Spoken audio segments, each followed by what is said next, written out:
Hello दोस्तों, कैसे हो आप? उम्मीद करता हूँ कि अच्छे ही होंगे। तो दोस्तों, अभी नेक्सा एवरग्रीन धोलेरा स्कैम के बारे में बहुत ही बड़े पॉजिटिव अपडेट हम लोगों के लिए निकल के आ रहे हैं। अभी उसी दिशा में यदि देखा जाए तो एक जो सबसे बड़ा डिसीज़न हमारी कमेटी ने लिया है एफआईआर वापस करने का।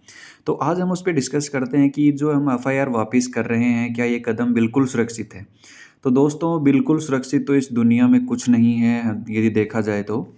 लेकिन जो हमने ये फ़ैसला किया है एफआईआर वापस करने का, ये 99.99% अपना फ़ैसला बिल्कुल सही लग रहा है। क्यों लग रहा है? क्योंकि यदि इसके बारे में देखा जाए तो हमारी कमेटी मेंबर गए जेल में उनसे मिलने के लिए।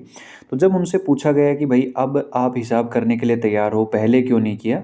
तो उनका जो रिप्लाई आया कि हम लोग बच रहे थे पुलिस से, तो वो एक तरीके से देखा जाए तो दोस्तों एक तरीके से सही लग रहा है, क्योंकि इतनी यदि एफआईआर किसी आदमी पे हो जाएंगी तो वो पहले बचने की कोशिश करेगा।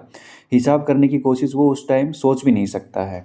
तो दोस्तों, इसलिए हमें भी पॉजिटिव कुछ सोचना पड़ेगा, क्योंकि यदि हमें पॉजिटिव ही सोचते रहेंगे तभी कुछ पॉजिटिव अपने लिए आएगा। क्योंकि यदि नेगेटिव हम सोचने लग जाएंगे तो फिर नेगेटिव चीज़ें ही हमारी ज़िंदगी में होने लगेंगी।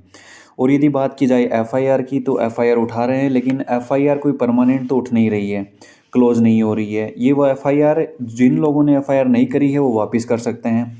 और दोस्तों, यदि बात की जाए कि कुछ लोग सोच रहे होंगे कि कोर्ट के माध्यम से भी फैसला हो जाता, तो फैसला तो हो जाता है कोर्ट के माध्यम से। अभी आप सारा इंडिया का केस देख रहे हो, कोर्ट के माध्यम से फैसला हो रहा है, लेकिन उसमें टाइम डिले बहुत लगता है। कोर्ट के माध्यम से बहुत सी चीज़ें होती हैं, वेरीफाई होता है, ये वेरीफाई करना है, वो वेरीफाई करना है, तो उसमें बहुत टाइम लग जाएगा। और ये उन लोगों के लिए बहुत ज़्यादा दिक्कत हो जाएगी जिन लोगों ने लोन लेके, केसीसी से उठा के, उधार लेके, कहीं से ब्याज पे लेके अपने पैसे लगाए हैं।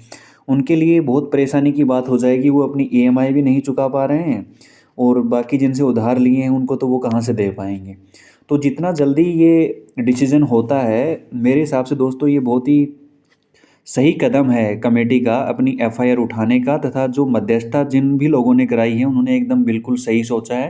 तथा कमेटी का जो डिसीजन है वो 99.99% बिल्कुल सही लग रहा है। क्योंकि यदि मध्यस्थता होगी कोर्ट के माध्यम से, तो दोस्तों हमें पता है कि इंडिया के कोर्ट में कितना टाइम लगता है। टाइम लगता रहेगा, कुछ होगा नहीं, डिसीजन पता नहीं कब आएगा। यदि यदि वो मान रहे हैं और उन्होंने सोचा है पैसे वापस देने का, तो मुझे लग रहा है ये बहुत ही सही डिसीजन है। हमें इस बारे में पॉजिटिव सोचना चाहिए तथा अपनी कमेटी का साथ देना चाहिए। क्योंकि यदि हम लोग पॉजिटिव सोचेंगे, कमेटी का साथ देंगे, तो हमारे कमेटी मेंबर में और उत्साह आएगा काम करने का। अभी यदि हम नेगेटिव बोलेंगे कि आपको पैसा मिल गया है तो आप ऐसा कर रहे हो, इससे क्या होता है कि मोरल डाउन होता है। और जब मोरल डाउन हो जाता है किसी का, तो फिर काम करने में दोस्तों वो मज़ा नहीं आता है।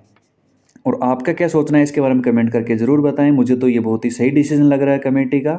और यदि आपको मेरे द्वारा दी गई जानकारी अच्छी लगी हो तो चैनल को सब्सक्राइब करें, वीडियो को लाइक और शेयर करें, तथा कमेटी का ऐसे ही साथ देते रहें। हैव अ गुड डे, खुश रहो, मस्त रहो।